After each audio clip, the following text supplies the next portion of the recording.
आज एक छोटे निर्माता के सामने जो सबसे बड़ी समस्या है वो फिल्म बनाने की नहीं है, वो फिल्म को रिलीज करने की है। क्योंकि एक टर्म कॉइन हुआ है P&A, पब्लिसिटी एंड एडवर्टाइजिंग का शॉर्ट फॉर्म है।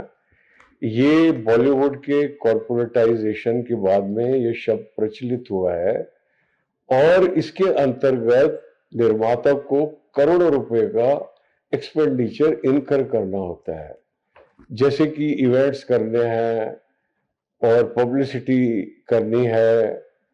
और जो पुराने जमाने में हमने कभी नहीं देखा था, हमने देखा था अमिताभ बच्चन के जमाने तक कि सिर्फ एक पोस्टर लगा दिया जाता था और कहीं कहीं पर एक 6 सीटर लगा दिया जाता था और कोई बड़ा शहर होता था तो होर्डिंग्स होते थे और उतना लगने मात्र से एडवांस बुकिंग में पूरा हफ्ता फुल हो जाता था।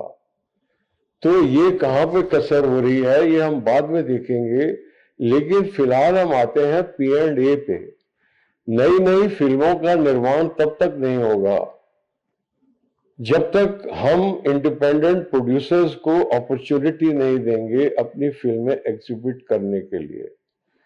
P&A को कंट्रोल में लाने के लिए जो सबसे सक्षम उपाय है वो है कि हम कहीं और पब्लिसिटी करने के बजाय अपनी पूरी पब्लिसिटी मल्टीप्लेक्सेस में ही करें। हमारा जो पोटेंशियल व्यूअर है वो OTT का ऑडियंस नहीं है, सैटेलाइट का ऑडियंस नहीं है। हमारा जो पोटेंशियल कस्टमर है, ऑडियंस है, वो ऑडियंस है जो सिनेमा हॉल में आ रहा है, जो मल्टीप्लेक्स में आ रहा है।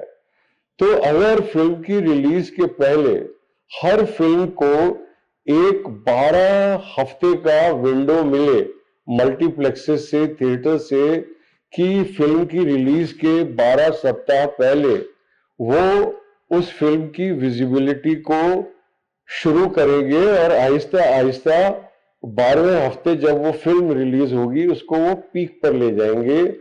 ये फॉयर डिस्प्ले से ले जाएंगे, ये टीजर और ट्रेलर से ले जाएंगे, जो हर 4 हफ्ते बाद चेंज होंगे फिल्म के अंदर क्यूरियोसिटी को मेंटेन करने के लिए।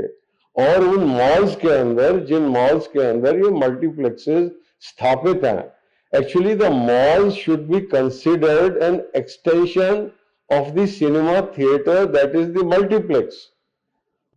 अगर वो सोचेंगे, विचारेंगे तो उनको पता लगेगा कि वो जिस ब्रांड को डिस्प्ले कर रहे हैं वो ब्रांड कंटिन्यूअस है, उसके अंदर कोई नॉवेल्टी नहीं है।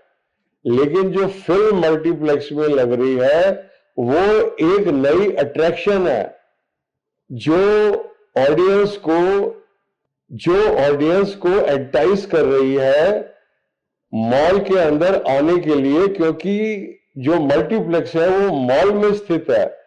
जब वो मल्टीप्लेक्स से बाहर निकलेगा तो वो फूड कोर्ट में जाएगा, वहां से नीचे उतरेगा तो दूसरी दुकानों में जाएगा, उसे याद आएगा मुझे ये खरीदना था, ये चीज घर में नहीं है, वो चीज नहीं है, 10 चीजें, मुझे हेयर कट लेना था, क्योंकि सलून भी मॉल के अंदर मौजूद है। तो इस प्रकार से हम देख सकते हैं कि अगर फिल्म की पब्लिसिटी में पूरी की पूरी मॉल भागीदार हो और जो मॉल की मेन एंट्रेंस है that should be treated like the main entrance of a movie theatre, वहां पे बड़े बड़े बैनर्स लगने चाहिए जो फिल्म चल रही है ऊपर मल्टीप्लेक्स के अंदर, और मॉल के भीतर जगह जगह पर सुविधा होनी चाहिए टिकट खरीदने की जो फिल्में चल रही हैं मल्टीप्लेक्स के अंदर, और उनकी क्या शो टाइमिंग्स हैं वो भी बहुत आसानी से उपलब्ध होनी चाहिए।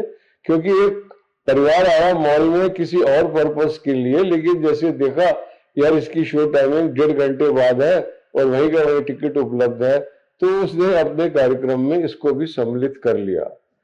तो इस प्रकार से हम देख सकते हैं कि हमारे देश में जो सैकड़ों हजारों मॉल्स आने वाली हैं और उनके अंदर जो मल्टीप्लेक्स आने वाले हैं, केवल वही काफी हैं हमारी फिल्मों की पब्लिसिटी के लिए। इसके लिए निर्माताओं और प्रदर्शकों के बीच में बैठकर एक वार्तालाप होना चाहिए, एक अंडरस्टैंडिंग होनी चाहिए, जिससे सभी को लाभ होगा। यदि छोटी फिल्में देखने के लिए भी दर्शक मल्टीप्लेक्सेस में आएंगे तो मल्टीप्लेक्स वालों का भी लाभ होगा और वो जो स्नैक्स और कोल्ड ड्रिंक्स बेच रहे हैं उसकी भी सेल होगी। इससे सभी का लाभ होगा। धन्यवाद।